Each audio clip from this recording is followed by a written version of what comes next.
4.5 Vibes Radio, and of course this is the second hour of the show tonight. MVP report. We want to see what's happening on the front page of the dailies. Lakini pia we're going to have a special conversation with our special guest. It's not his first time hapa hivi.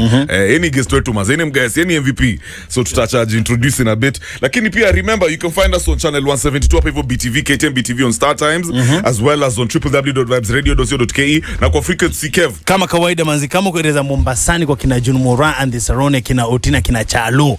Do remember manzi hapo natupata kwa 98.7 ukiwa area za Nyeri, kama people out there manzi said the mountain journey 98.8 the slippery mountain.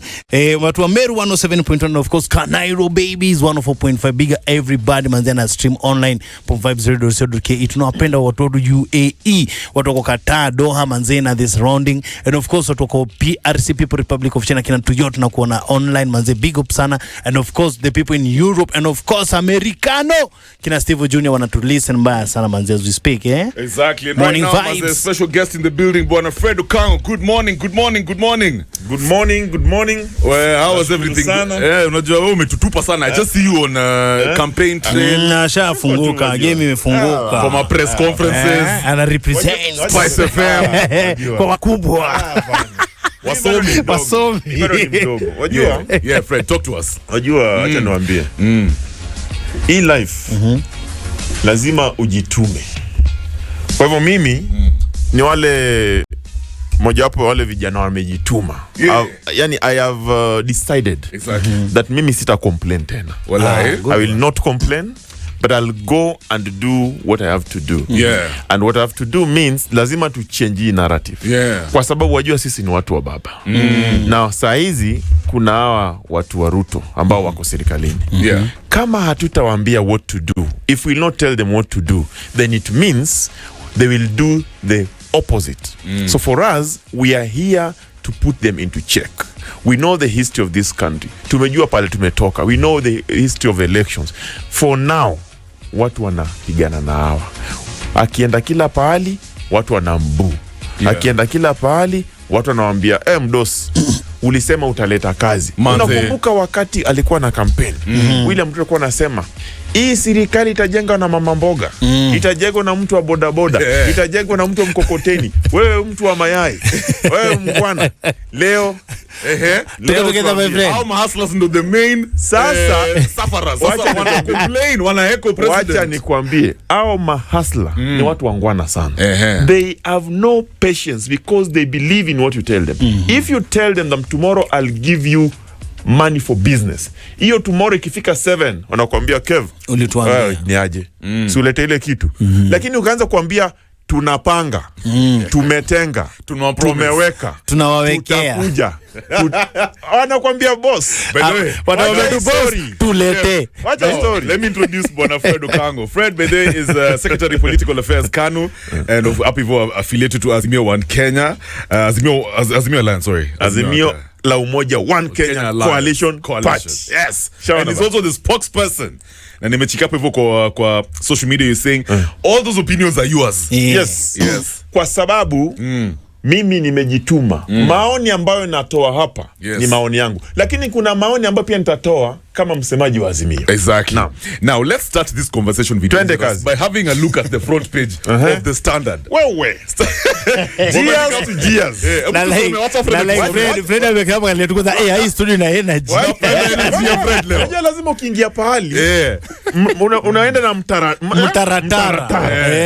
Hapa niko down alafu always say energy is everything. Kwanza ni Afrika yetu. Na waje ukianza asubuhi au mafans wako mara nyingi wako na ile wanataka kusikia nini kwa hapo. Sasa lazima kuja wanasema hivi, cheers to Gears. Ruto no longer darling of many.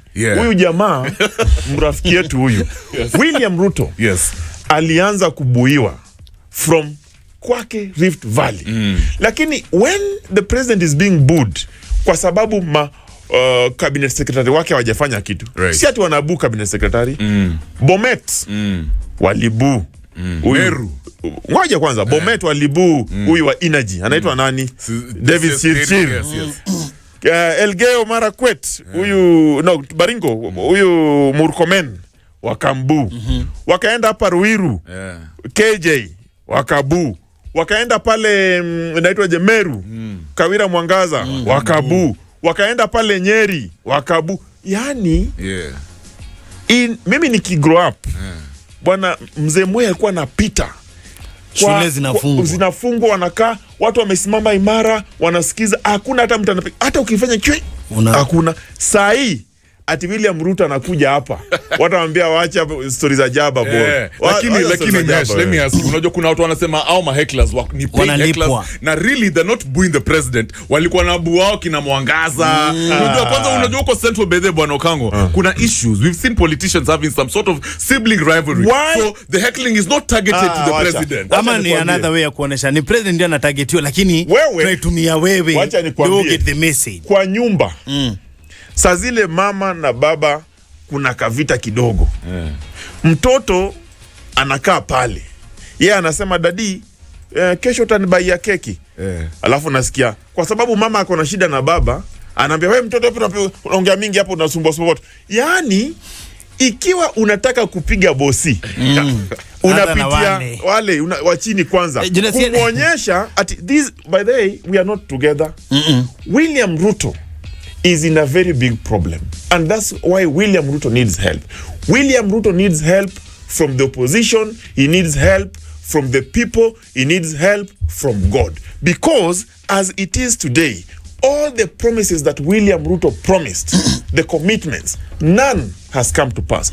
Our mahasla wamengoja sana. Waliambiwa baada siku 100 mtaenda shule free. Wewe mtu wa bodaboda utakuwa na tuktuk. Wewe mtu wa tuktuk utakuwa na manyanga. Wewe mtu wa manyanga utakuwa na fleet za matrela. Wewe mama mboga utakuwa na grocery. Saa hizi tunavozungumza, mama mboga amepoteza ile hata kibanda hana. Wanafukuzwa. Barabara inajengwa. Mtu wa bodaboda anaambiwa wewe usiingie town. Hii reflector yako utake kuona. Yule mtu wa tuktuk anaambia bwana wewe sasa ile mambo ya tuktuk ya stima, ngoja kidogo, hiyo maneno tunapanga. I can tell the hustlers, because we elected, you people elected a person who doesn't keep promises. Mlichagua yule mtu mse anakupanga, na yeye ana haja kusema anawapanga, anawapanga. Saa hizi lazima turudi nyuma, tujifikirie.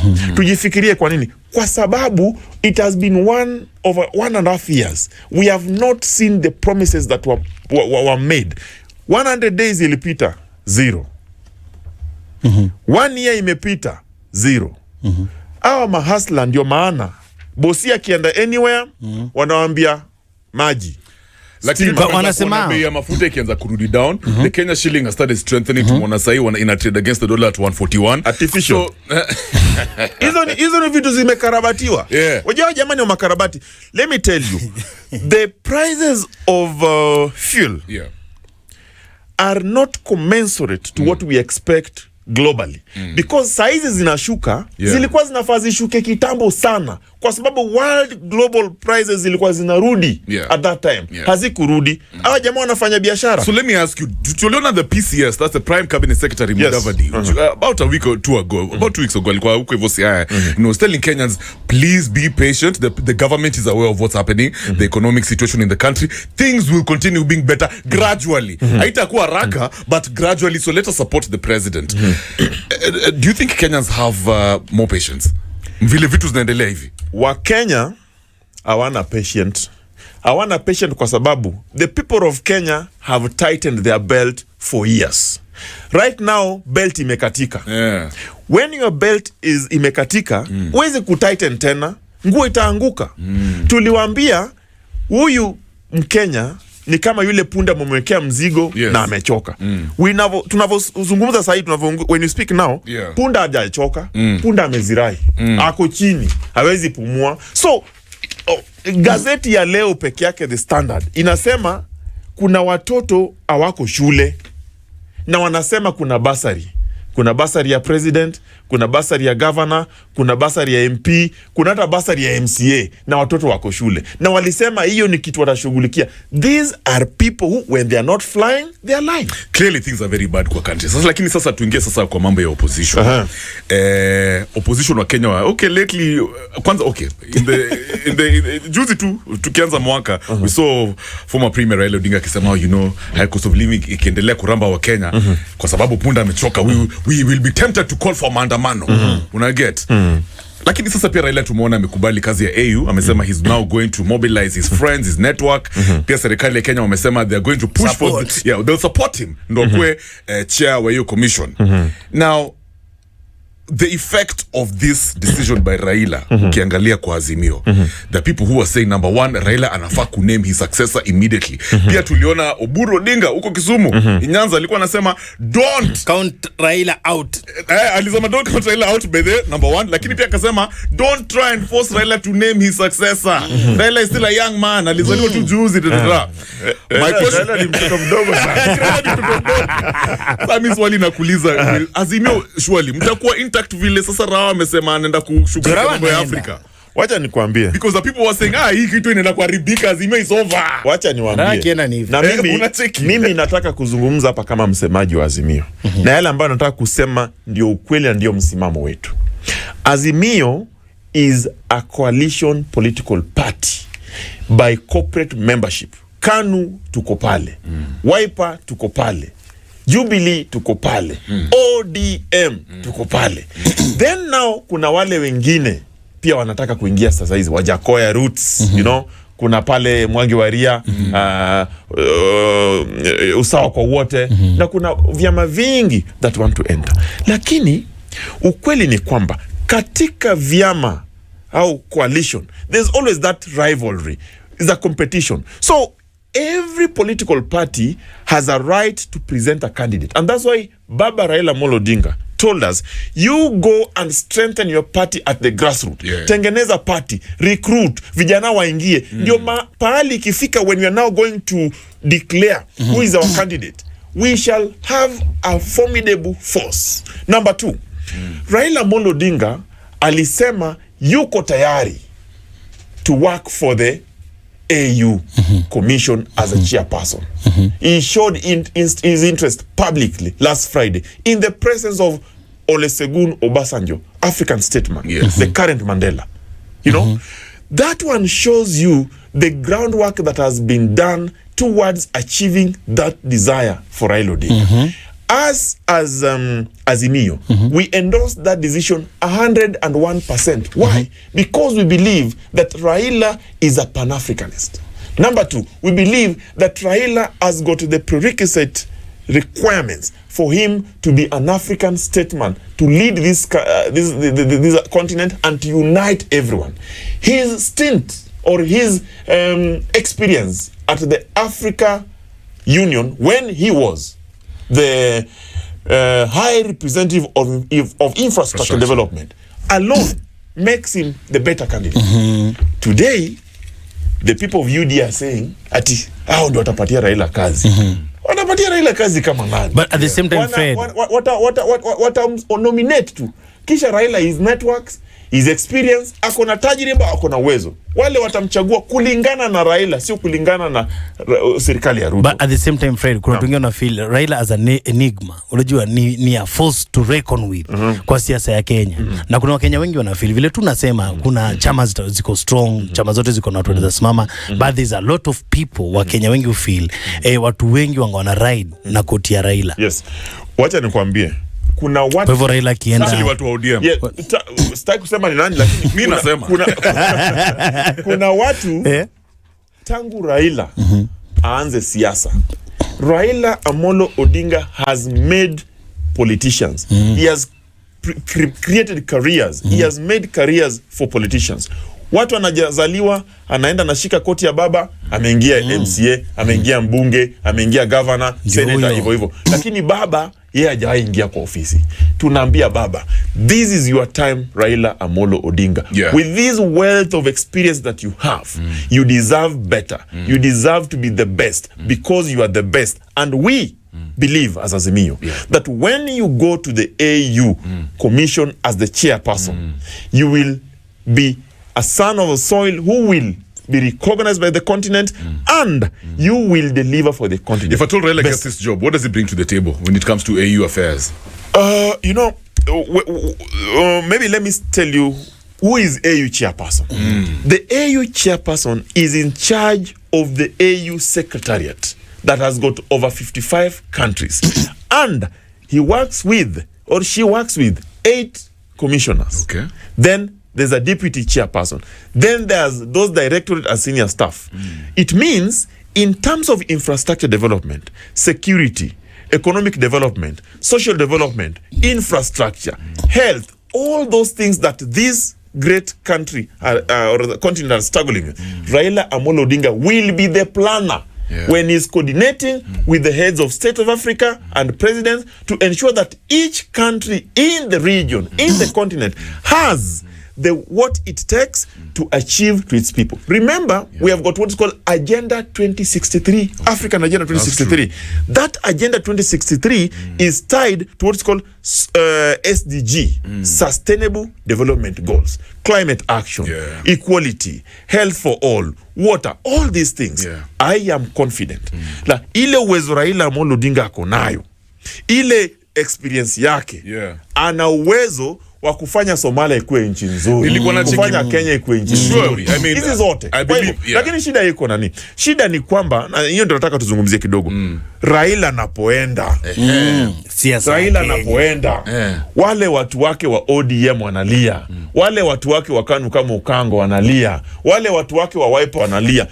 Kwanza Joe anataka hiyo kitu. Wanasema Mzae ameenda. Sisi tuko wapi? Kiongozi wetu ni nani? Sasa kabla tuongee hiyo angle about succession, kiongozi wetu ni nani? Kuna watu walikuwa wanasema Raila akipata hii job, it will be an easy ride for Ruto, the government Ruto when it comes to 2027 politics, your elections. Is that true? Kwa sababu tunajua Ruto is an astute politician, an astute mobilizer, na tunajua pia the same for Raila. Basa Raila kishatolo kwa hiyo picha. Raila kitolo kwa picha. Nani hata match Ruto sahi kusema. Raila anafanywa president. Raila anafanywa president of Africa. Okay. Haiwezi shughulika na Kenya. In fact, ata kusupport Ruto. Akiwa hiyo. Niko na swali next. Waje nyinyi theories. Niwaambie. Nyinyi naona vile mnapeleka hii kitu. Raila, waje niwaambie. Watu wanasema ati sasa Raila, unakumbuka Ruto akienda Homa Bay kuna siku. Akasema kwanza sasa yeye amejua atabaki na Kalonzo. Akasema huyu Kalonzo ukimwangalia nataka kunishinda kweli. Mimi naanza kunishinda. Unakumbuka? Wacha niwaambie story. Let me tell you. The way things are going. The way things, hata forget about anyone. Wacha hata Azimio. Anyone who will run against Honorable William Samoei Ruto, the way things are going, if he doesn't get the help from God, from the people, from Raila, from Kalonzo, then that person will defeat William Ruto by mid-morning. On 10th August 2027. Fred, na vile sivu tuna emotions. Vile sivu tuna emotions. Wacha nikwambie, mahasla ambao wanasema alimpigia kura. Wataanza kusema mtu wetu. Mtu wetu gani? Mtu wetu gani? Wakenya wamechanuka kama asla wanatusikiza saa hizi. Hao jamaa wamechanuka mbaya. Wako na hasira. Wewe unaambiwa ati umepangwa. Unaambiwa umewekewa, unaambiwa utaletewa, na hiyo kitu haifiki. Wewe ukiamka asubuhi unaenda kuhustle pale, unarudi home kutoka job hauna kakitu. Watu wao wanalala njaa. Alafu mko na ni prezi anasema kusema ukweli na okay, mimi na feel kwa ground popularity ya Ruto yenyewe imeenda down. Na atakuwa akona job mob, yani ya kupatia confidence ya Wakenya walimvotia. However, it's one thing to say Ruto is unpopular and it's another thing to say Azimio, are you guys really organized? Azimio tu, yani vile mnajipanga sahi, because mimi nimesikia within Azimio there's apparently some sibling rivalry going on. You know, Martha Karua anasema anadai something, Kalonzo anadai something, Baba Wino anataka endo akuwe named. Kitu tena inashangaza Voke ni ati sahi as we speak baba anaenda na kila mtu anafeel baba anaenda, lakini kwa mtu anaona ni kama Kalonzo anaweza vaa kiatu yake. Watu feel ati Kalonzo anaweza hiyo decorum kitu hiyo, si hata decorum ya kuvaa hiyo kiatu. Anaweza ongea kama baba na watu wa wacha niwaambie, watu wana question Kalonzo. The reason why watu wana question, unajua Raila amekuwa baba for a very long time, na watu wanamuona kama baba. Juzi Raila amejitokeza akarev ile fuel gas engine, akachemsha ODM kila pahali, mambo ikachemka, watu wakasema yenyewe baba amerudi. Alafu anakuja baba anasema sasa mimi naona nipeleke hii anocha haya. Ndio maana watu wako na huzuni kidogo, lakini wacha nikwambie, katika muungano wa Azimio tuko sawa, kwa sababu baba ametufundisha sometimes you have to retreat to advance. We have retreated, we are just about to advance. Martha Karua ana shida. Martha Karua kwa Azimio tuko na democracy. Umejua kwa wale watu wengine wa rangi manjano hakuna democracy. Mzee bosi akisema kila mtu anatii. Sisi uko na Okango anaweza sema yake kulingana na Okango, lakini within the parameters of our regulations. Sema hiyo ni maoni ya Okango. Ushaona? Sasa ile uchaguzi ambayo inakuja utaona kitu jaiona. Tena nikwambie kwa sababu gani? Kwa sababu katika Azimio huenda pengine hata haitakuwa Azimio, itakuwa formation nyingine kubwa. Italeta watu wengi hata kutoka ule upande kutoka Kenya Kwanza ambao hawajadhirika. Sasa hiyo itachange. Wao pia watachange kivyao. Sasa tutaenda katika contest ambayo issues hazitakuwa baba tena. Ati watu wengine wanasema mimi natoka ili baba asiingie. Unajua kuna watu wamekuwa wakitoka ati baba asiingie. Kuna watu wamewekwa wabunge because kutusi baba. Sasa we are going for issues. Na ukimwangalia Kalonzo hako na issues. Sasa shikilia hapo hivyo guys. That is Fred Okango, is a spokesperson of Azimio. Tukirudi there's I think ni senator iko hapo, your stuff nilisave hapa hivi. Yes, hold on. All right, there you go. Kiambu senator, he questions why Uhuru was not considered for AU commission job. We'll talk about that. 7:33. This is the Modern Vibes on Vibes Radio. Smoking Love, Stick Figure, Collie Buds. When was the last time ulisikia hiyo Kev? Wameirudisha mbali jo. Good vibe reggae music on a Monday morning with Kevin Kevo Badman. Fred, and of course Fred there. Haya sana. Fred Okango. Unajua yani mimi reggae kuna inspiration inaingia ukianza kusikiza polepole. Kwanza asubuhi inaingia kwa brain, unaanza kama energy, motivation, energy. Nimefeel energy imerabo for you. Kabisa. Mimi bana kama kidogo hii studio yuko na energy. Ukiingia room. Kwa kama room. Wewe kwanza unacheki picha kwa nyuma yako hapo hivyo, Fred. 5-star general. The 5-star general. He died at 36 years. Lakini bana, now we don't know where he was buried. We have been saying Brito bana, watuambie pale huyu mzee alizikwa, twende tumfufue. Kevo had a theory. No. Kevin niko sokoma. Huyu ametoka petrol. Kuna watu wengine Fred, kuna watu wengine wa dedingi. Unashika kama akina Yesu, akina Haile Selassie, akina Hitler. Hao ndo hizi kwa. Kwa film Marshall ajadedi. Ajadedi umse. Iko na live. Wangekuwa shamzi. Remains zake ziko wapi? Atakuwaje na remains na already ana live. Where's him get? Hiyo bro, let me tell you something. It's Monday morning. Hiyo story tunakatia walimzika ngapa? Sijui walimzika pale. Bro, wangekuwa shamtoa. They know the truth. When Wahome was here, Wahome told me Field Marshal was executed next to Treetops Hotel. Unaget? Mwili yake kapelekwa ile kuko hivyo Nyeri Tetu. Yeah. Let me tell you something. Tell me something. The colonial government will bring any narrative ya kutuonesha umse walimwai. Na nikiunapata hadi sahi Fred na and sorry to say ukiangalia kwa umbali Dedan Kimathi ile picha yake watu wengi wanakuanga nayo nile amekuwa bling. Or it's a narrative. Wanataka kutuzianga hiyo uoga ya hata mfanyaje tutakatch up tu na nyinyi kama uchaliwe Lakini uchali wenyu wajeza kumtoa kwa sababu hata wajua aliendangaje. Bro, there's a theory walimulia kamiti, kuna nyingine sio limpeleka sio treetop na bado kuna ile sasa kuna hii nyingine sio juanga ya hawakujua uchali alitokangaje. Kwa sababu kama wangemuua wamzike hizi miaka zote tukapata uhuru tukashirikiana nao. So unaonyesha hiyo grave. Hata tulikuwa na leaders wetu akina Kibaki wangeenda voke. Bibi Gachagua walisema atatrace hiyo grave. Haiwezi patikana. Utatraceaje grave iko? Sasa tuendelee guys. Let's talk about Dede Kimathi. Kev, take it away. So as you speak Fred, kuna jaribu kuongelea historia umeona huyo jamaa wa kwa history ilikuwa ya Kiambu Senator Karungo.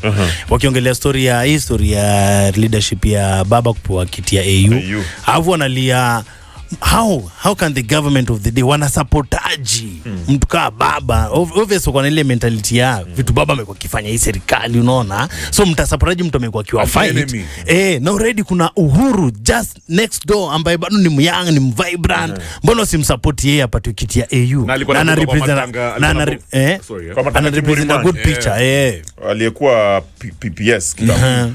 Kwanza kabisa acha niwaambie huyu senator wa Kiambu rafiki yangu nimemjua vizuri sana. Unakumbuka wakati kulikuwa na vuta ni kuvute politics high octane Azimio Kenya Kwanza wakati wa maandamano walisema Uhuru Kenyatta ndiye anafund maandamano wakasema Uhuru Kenyatta ndio financial maandamano Uhuru Kenyatta ana evade tax Uhuru Kenyatta aende retire. Akasema hawataki kumsikiza. Hawa Sabina Chege, Kanini Kega, huyu Kanganga anaitwa nani? Karungu. Wajua? Karongo wa Dhango. Juzi nimeona katika matanga ya rafiki yangu Kingori Mwangi. Ati sasa wakina nani huyu Kanini Kega ati ndio wana receive Uhuru. Kwa sababu wameona. Let me tell you, these guys ni wale washaona Ruto amewachenga. William Ruto amechenga watu. Chobo. Wapiga chobo. Nani? Huyu anaitwa nani? Senator. Walikuwa si yeye alikuwa yeye ni UDA. Huyu Kanini Kega na Sabina Chege. Walikuwa na ile faction ya Jubilee B. True. Wakaenda wakachukua Sabina Chege akajiita yeye ndio party leader. Na Uhuru wako pale. Sasa anatuambia ati we need council daughters nothing. Let me tell you what that senator was saying is just to kumpaka Uhuru mafuta kwa sababu wameaibika. Wameona William Ruto amewapanga. They have no place in that government. Kwa sababu William Ruto sasa anaangalia Kenya as a national. Aangalii Kikuyu, aangalii Luo, anaangalia kama president. Amekuja kugundua lakini late aone kuna statement like kama Raila anafaa aende AU, kuna watu kama Kalonzo wanafaa put into check. Kwa hivyo anaangalia Kenya katika ile mira kubwa. Alikuwa anaangalia katika mira ya siasa region. Saizi national. Pili, Uhuru Muigai Kenyatta hajajitokeza wazi. Na Uhuru Muigai Kenyatta ndio chair council wa Azimio. Kwa hivyo yeye ni mdosi wetu. Kwa hivyo nazungumza kama nimejua. Uhuru Kenyatta hajajitokeza akasema anataka AU chair. Hajajitokeza. Uhuru Kenyatta alikuwa kati ya wale ambao wanaunga mkono ripoti ya National Dialogue Committee. Which is being released tomorrow. No, it has been released. It's being discussed tomorrow. Adoption in parliament. Yes. Sasa itakuwaje ati sasa Ruto amewacha Uhuru akapatia Raila na Uhuru ni kitu moja. Uhuru Muigai Kenyatta amejua baba anaenda job ya AU, anamuombea, atamtafutia kura, ataongea na marafiki zake. Sasa tuwezi hii siasa ndogo ya Karungu tuachane nayo. But at the same time Fred kabla tusahau hapo hiyo story ya Nadco Kibonga Uhuru kuna venye ilikuwa ni kama hakufurahia vile ripoti ilitoka na tukapata dia kina Madhakarua na kina Eugene Wamalwa wakakani kama wamejitenga plus ile ripoti lakini baba na Kalonzo wakaisupport already kaleta pana taswishi pale. Sasa ndio sisi tunaendelea kwa parliament kuiongelea. Sikiza, Nadco report was a report that was endorsed by both sides. Kenya Kwanza, Azimio, and the people of Kenya. What we did not agree, and we agreed to disagree, is the cost of living. Because when we went into the NADCO, tulisema, sisi tukiingia hapa katika mazungumzo, jambo la kwanza, lazima mpunguze nyinyi wazai, punguzeni gharama maisha. Pili, muangalie electoral reforms. Tatu, political party discipline, multi-party democracy. Walikuwa wanachukua Jubilee, wanaenda nao huku, wanafanya nini? Tukasema kuna zile outstanding constitutional issues. Lakini wakati ripoti ilitoka, tukaandika pale, mimi nilikuwa technical committee member wa NADCO. So nimejua hii mambo. Tukaandika pale tukasema, kwa sababu hatujakubaliana historia cost of living. Sisi wana Azimio tumesema toa housing levy, toa adulterated fund ya fuel, toa hii mambo ya housing fund, toa hii mambo ya overtaxation, toa hizi vitu za weka hii mambo ya zero budgeting ili tuanze fresh, because corruption inaanza pale unaanza budgeting. Wakakataa, wakasema hao ndio serikali watapanga, wakatenga. Kama ni hivyo sawa, lakini yale mengine tumekubaliana. Martha Karua alisema matarajio yake ilikuwa tumalize kila kitu, lakini kwa sababu hatukumaliza mambo ya cost of living, anaona pengine hiyo ndio shughuli kubwa sana. Eugene vile. Lakini si ati walikataa ile report ilitoka. Sisi tumesema, na vile baba ametuambia, it is a good start though unfinished. Tunasema tutachukua ile tuko nayo. Wakenya wapate IBC, Wakenya wapate political party ile ambayo haijaegemea upande wote, multi-party democracy. Wakenya wapate independent political party authority, ili tujenge Kenya kuanzia scratch. When you look at how UDA wanasema wanaenda kusupport hii mambo ya baba kupata hiyo job AU commission chairperson, mimi nikicheki hiyo conversation, it was like a negotiation. Maybe you can educate us. Na niko sure ilikuwa win-win in the sense that, and I was actually reading an article that said the same. Walikuwa nasema, for example, for you, I'm assuming walikuwa naambia baba, for us to support you, we pia lazima to guarantee a few things. What do you think they discussed in the negotiation table? Because is it a case of baba could drop your mambo yake ya kuchomea story ya housing, affordable housing, ama mambo ya IBC? Hapo sana. Kwa hiyo story ya IBC na affordable housing. What's going on? Because I know it was a negotiation. Baba had to let go of certain things. Politics. Help us look at it like that. Wacha nikwambie. Yeah. Politics is about negotiation. Exactly. Politics is about interest. Interest of the people, your interest. When your interest converges with that of your opponent, and when the interest of the people converges with that of the leadership, then we progress. Okay. As it is today, the interest of the people has converged with the interest of the two leaders, in the sense that Kenyans went to the NADCO report committee, wakasema wanataka IEBC, not tomorrow but now. Wakasema they want strengthened institutions, wakapewa. Wakasema they want leader of opposition, wakapewa. Wakasema they want prime minister, wakapewa. Wakasema they want IEBC funded, wakapewa. Interest imeconverge. Baba Raila Amolo Odinga alijitokeza wakati walipatana na Obasanjo na Ruto, only 3 of them, wakakaa wakasema, how do we progress this? And that's why Baba is a Pan-Africanist. He's a leader. He's a guy who can look at his country selflessly. Na akasema, mimi sitaki vita, tukae tuongee. William Ruto akasema, huyu mungwana vile namuona, inaonekana huyu mungwana anaweza hata lead hii Afrika. Sasa mbona tupigane naye, na naona hata ameniwachia mambo mingi, naweza fanya hii kazi. Bas ndio maana baba akaenda AU. Ama anaenda AU. Haimaanishi hawata negotiate. Katika bunge ni arm of government, si executive. Wandai our able majority leader. Nakumbuka nasema majority kwa sababu si ndio majority. Pale ako pale anasema housing levy. The court declared it unconstitutional. Ikasema yache kuchukua hiyo pesa. Ikasema pesa zirudishwe. Koti ikawaambia endeni mrekebishe.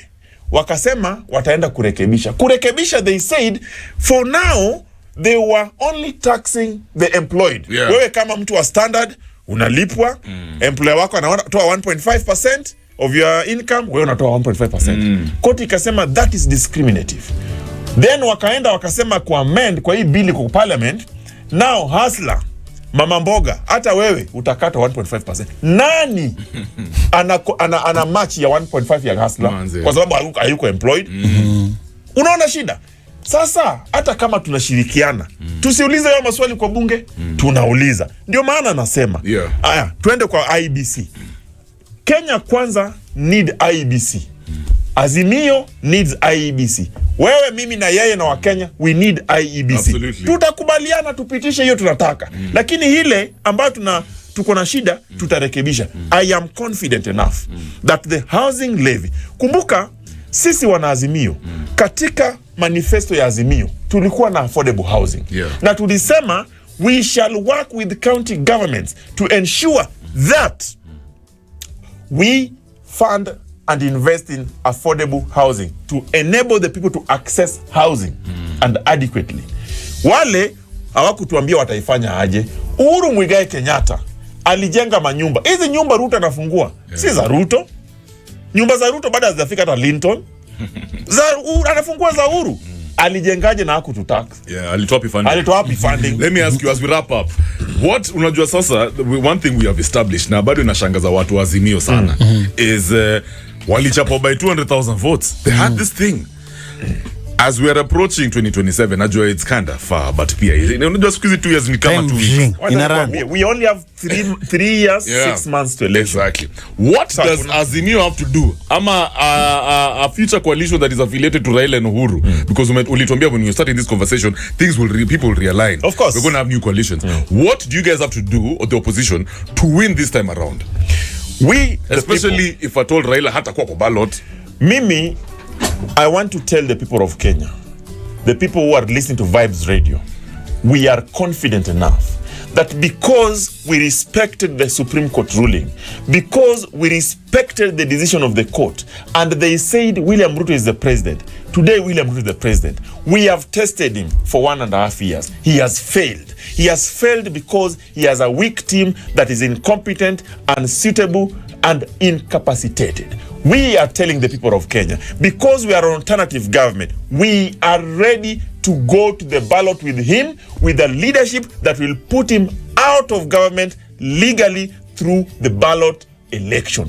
That time is coming in 2027. But as we prepare towards that, tunasema, kwa sababu tumejua, sisi tuko na Baba, tuko na Kalonzo, tuko na Sifuna, tuko na Joho, Oparanya, Eugene, Wangi Wairia, Martha na kadhalika. Hao wote ni watu ambao wako na uwezo, wamekuja pamoja. Tunasema ile muungano ambayo Azimio itaunda haitakuwa muungano tu hivi. Itakuwa muungano wa Kenya versus Kenya kwanza. Lakini at the same time, Kev, Fred, usao kitu kingine uniweka poa sana, but Wakenya wengi pia wana feel ama leaders wengi muongelea apart from kitu wa Baba hapo. Rekodi zao za vile wamekuwa kiperformingi time ile, wamekuwa wengine minister wa nini na nini, wengine magavana hawaja show anything kwa table inaweza fanya wa Kenya wa feel sasa ndio masuper sub, ndio masuper sub sasa wa hii especially jusa apart from Baba hao ni vigogo. Sasa kuna wachapakazi kama Okango, Babu Owino, Edin Sifuna, the young tax. Sisi tunakuja na ile mutamjai ona. Tunakuja na sisi wale vigogo wakiwa pale, kazi yetu ni kuhakikisha kwamba they do the right thing. Kama wakufanya kitu mzuri hapo awali, Okango wewe haukufanya kazi mzuri, sisi tuko hapa, kuna vijana wako tayari. Mimi umeniona pale nyuma ya Baba kila mara. Kwa nini Baba ananiweka pale? Kwa sababu Baba amejua huyu kijana ana uwezo. Hii ndio future. Saa hizi tunakubali kwamba Baba pengine ako na nia ya kuenda kufanya mambo makubwa kule. Ametuacha hapa. Ametuacha na uongozi mwingine. Tunasema hivi. In the next 4 years, Mungu wape wai. Inshallah. Wacha nikwambie. Hawa watu wataona chante makuli bana. Wewe Fred, wrap up. 1 minute. Nimesikia fununu huku nje in the streets of Standard. They are preparing you for a big position. When unaenda ku run for a certain constituency. Mimi wacha nikwambie. You can tell us. Mimi hakuna mambo na ficha. Mimi niko hii Nairobi. Niko hapa Nairobi. Nimeishi hapa Lang'ata. Nimeona nimeona mambo ya Walang'ata, nimeona shida watu wa Lang'ata, wakasema wanataka maji, wanataka stima, wanataka barabara. Sasa kwa nini tuweke comedy kwa mambo ya mchezo? Mchezo kwa mambo ya kazi. Mimi nakuja lakini sio sahihi. Wakati ikifika the right time, when it comes, God will make it happen. You're saying Lang'ata deserves better.